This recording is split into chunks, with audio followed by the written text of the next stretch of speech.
But for now, thank you very much for Eto na tayo. Ay! Hello, good evening.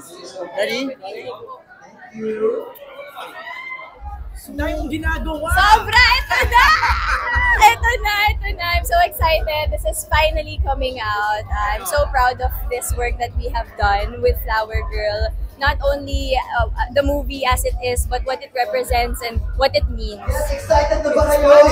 It's so fun. I had the best time working on this project. I put my whole trust on my production and they did not let me down. Talagang I felt safe while doing this whole seeing this whole movie and sana mag-come across and makuha ng mga tao yung mensahe ng pelikula. Ano ba yung mensahe?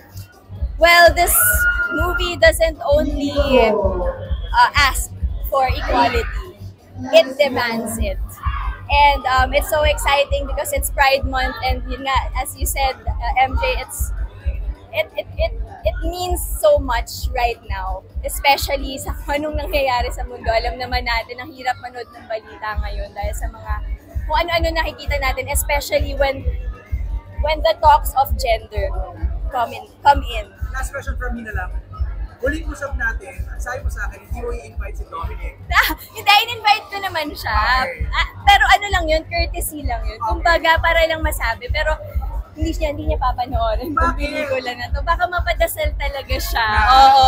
Mapapapikit siya, mapapadasal talaga siya na bakit ba nanood pa ako?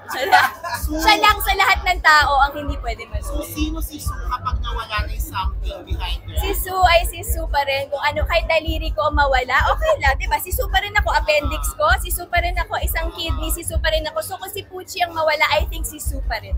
So ano aabangan sa mga kababayan this weekend sa Hong Kong? Oh my gosh, so exciting! Yes, we will be in Hong Kong on June 14 para sa preview ng The Kingdom kasama ang mga kababayan natin dyan. So sana po ay magkita-kita tayo. Yung sabi mo sa mga kababayan sa Hong Kong nag-aabang sa'yo?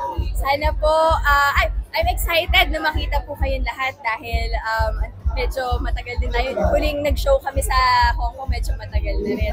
So I'm so excited, sana po ay makadali. Thanks. Thank you! Thank you, Ella.